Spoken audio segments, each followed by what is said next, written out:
Орталық сайлау комиссиясына 6 саяси партия тіркелді. Барлығы 234 адам. Тізімді Нұр Отан партиясы 127 кандидатпен бастап тұр. Ақжолдың атынан 35, Жалпыұлттық социал-демократиялық партиясынан 23, Қазақстан коммунистік халық партиясынан 22, Ауылдан 19, Бірліктен 8 кандидат тіркелген. Әріптесім Ақбөпе Бәкір апта ішіндегі жаңалықтарды електен өткізеді.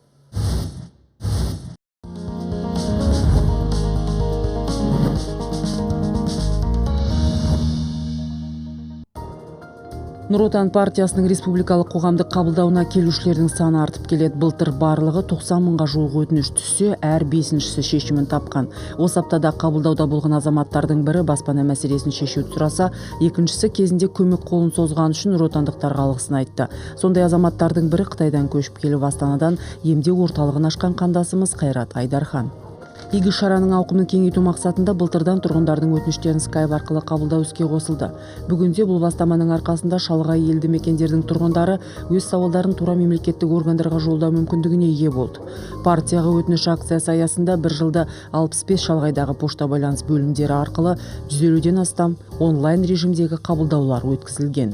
Әрине, бүгінгі таңда егерде мектепте болсын, басқа жерде интернеті бар, скайпа бар болса, шығуына мүмкіншілік бар. Біз оны тудырып отырмыз. Неге десеңіз, әрбір біздің қоғамдық қабылдау бөлмелеріміз Нұр Отан партиясының әрбір ауданда бар, шалғай жатқан аудандарда бар. Жаңаөзенде әлеуметтік қолдауға 345,7 миллион теңге жұмсалмақ. Жалпы кешенді даму бағдарламасы аясында 46 жоба қаралған. Нұр Отанның қалалық филиалы осы мәселелерді талқылады. Мысалы, қаланы көркейтуге 14,2 миллиард теңге бөлінбек. Оның аясында орталық қазандық кіші жылу энерго орталығына ауысып жаңғырмақ. Сондай-ақ сайлау барысын бақылау жөніндегі республикалық қоғамдық комиссияның мүшелері Нұр Отан партиясы төрағасының бірінші орынбасары Асқар Мырзахметовпен кездесті. Басқосуда сайлауға дайындық барысы талқыланды. Ал ақжолдықтардың басты міндеті заңды тұлғалардың құқығын қорғау. Жеке кәсіпкерлердің банкроттығы қолданыстағы шағын және орта бизнесті мемлекеттік қолдау туралы заңмен реттелген. Ал банк алдындағы берешегін өтей алмаған жеке тұлғалардың мәселесі сырт қалған. Сондықтан олардың қаржылық қабілеті заңмен реттелуі тиіс. Қазір оңалту және банкроттық туралы заң жобасы үкіметте қаралуда. Қазақстан азаматтары жеке тұлғалар ретінде банкротқа ұшырағанын заңда қарастырылмаған. Мынау бүгінгі күнде ипотека алып, ертең сол қаражатын төлей алмай, жағдайы жоқ, көп балалы аналар сол мәселені қарастыруға бүгін дайынбыз. Сондай-ақ ақжолдықтардың сайлау науқанына қарқынды әзірлік барысын көруге сайлау барысын бақылау жөніндегі республикалық қоғамдық комиссия өкілдері келді. Нұрлан Ерімбетов кеңсені аралап мамандардың жұмысымен танысты. Штабтың дайындық барысын партия төрағасы Азат Перуашев көрсетті. Партияның 16 аймақта өз филиалдары бар, қазір олар үгіт-насихат науқанына дайындалуда. Қазақстан коммунистік халық партиясы алдағы үгіт-насихат жұмыстарын қолданыстағы заң талаптарын қатаң сақтай отырып жүргізбек. Бұл туралы партияның орталық комитетінде электоралдық кампанияға дайындықты пысықтаған жиында айтылды. Скайп-конференцияда аймақтық сайлау алды штабтарды құру, сенімді өкілдерді таңдау және тіркеу, үгіт-насихат топтарын қалыптастыру және оларды оқыту, үгіт-насихат өнімдерін тарату, бұқаралық сипаттағы үгіт-насихат шараларын ұйымдастыру туралы шешім қабылданды.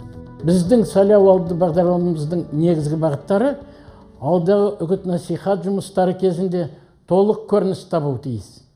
Электоралды кезең бұл кез келген саяси партияның өміріндегі қиын әрі жауапты сәт. Сондықтан да жұмылуымыз қажет. Сайлаудың барлық кезеңдерінде ашықтық, айқындық және әділеттілік қамтамасыз етілуі тиіс. Электоралдық науқан алдындағы мәселелерді сайлау барысын бақылайтын республикалық қоғамдық комиссия мүшелері мен коммунистердің сайлауалды штабының өкілдері талқылады. Партиялардың үгіт жүргізудегі тәртіптері мен этикалық нормалар сөз болды. Комиссия төрағасы Нұрлан Ерімбетов моральдық этикалық принциптерге сүйеніп, әділ күресуге шақырды. Ал Көкшетауда жас коммунистер партияны алға сүйреген аға буын өкілдерімен кездесті.